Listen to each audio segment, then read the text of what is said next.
Charu, before entering politics, you were a successful lawyer. But why did you decide to study law in the first place?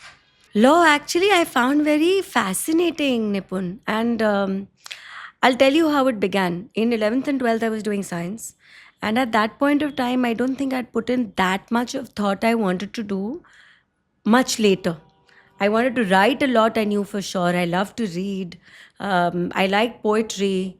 I like being very creative till I realized that law is very creative. So, figuring out different ways of saying the same thing, the use of language, the nuance of language, court craft, it fascinated me. And my father's best friend was a lawyer.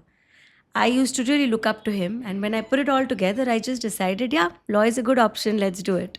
Oh, lovely. And do you think your father, being a police officer, also influenced this No, not option at for all. you? No? Not at all. I wish I could say my father influenced any decision in my life when it comes to my profession, but not Except for at joining all. BJP, I guess? Not even that, actually. I think I joined BJP before my father did. Had it been left up to my father, he would have made all three of his children write the UPSC exams, and that's it. So you were another IPS officer then.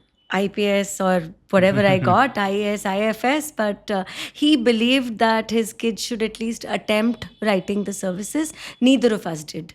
But what made you enter politics then in that case?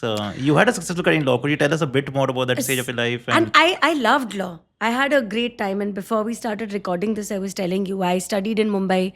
My high court of work, my area of work was the Bombay High Court, which is glorious. It's beautiful. वो पुरानी building है, वो जो उसमें feel आती है, it's amazing, that cross ventilation. I used to feel like Harry Potter wearing right. the gown and running up the tower. It was amazing, and I also enjoyed what I did. A lot of it is also because my seniors were great, and every day is a new day at work. Every day you're meeting new people, you're learning about something new. Every case is different, so it's challenging, it's fun, it pays well. But at the end of the day, your career chooses you. So I chose to study law, but eventually it is politics that chose me, and here I am. And when you decided to enter politics, was BJP always the obvious choice? Or मैं एक बात बताऊँ? I mean, it doesn't sound like that today, but I was never very political growing up. I was conscious of civil rights. I was very idealistic because I think law students are idealistic. When you're studying law, you want everything to be proper. The books make it such. Our constitution is beautifully written. It's one of the best in the world. Laws are supposed to be taking care of every single person and all their rights. But eventually, I think political ideology develops later. And when a lawyer is taught to think outside the box, they start questioning everything. So I don't think I grew up with a very clear political ideology. I was always a nationalist, yes. I was always very deeply rooted in Indian tradition because that's how my family was and that's how I grew up. But apart from that, politics क्या है, कौन सी party ठीक रहेगी, वो सब मुझको कुछ ज़्यादा पता नहीं था. It was much later that I understood that my natural affinity would be towards the BJP, and it came at a point where I needed something meaningful in my life. It came at a point where I could see if a young person makes effort, they will see change around them happening. It was happening quite often. Modi ji was the chief minister of Gujarat. He was already pretty much in the news and everybody admired him greatly. I was one of those people. So I used to read about him. I used to admire him greatly. And politics needed disruption. So in 2014, when BJP won, that disruption happened. The axis spun and things started changing around us. I think the entire political narrative suddenly spun and there was place for people like me. So before that, I don't think there was place for many people who come from non-political professional backgrounds to find a place for themselves in politics.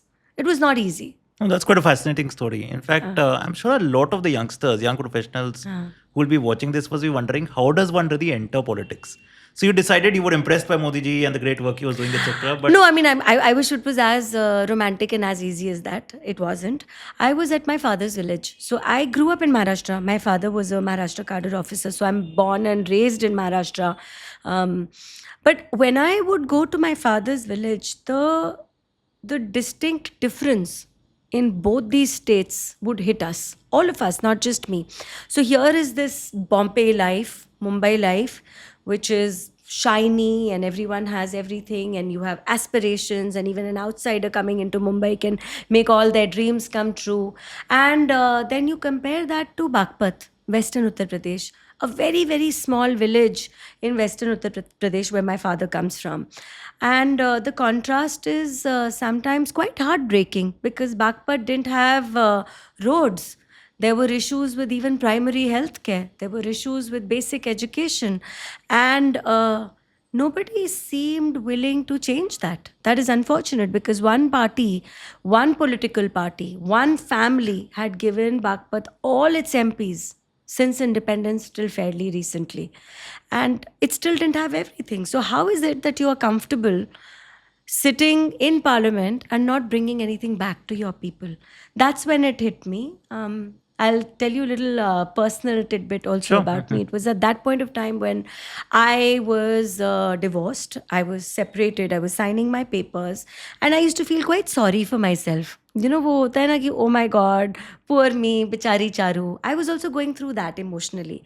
But the time that I spent in the village, वो गाँव में जाके मुझको पता चला कि बेचारी बनने की मुझे ज़रूरत क्या है. Here people barely have anything, but look at their resilience and look at their fire for life. For every single thing, they have to work really hard. Things that I take for granted. For example, my education. I take it for granted because everyone around me is well educated. Everyone around me went to schools, they went to college, they got degrees. Everyone around me has been given a voice because I am lucky to be raised in that atmosphere. But there are people who don't even have these things that we take for granted. You know, even things like having a toilet, even things like getting water from a tap at your home.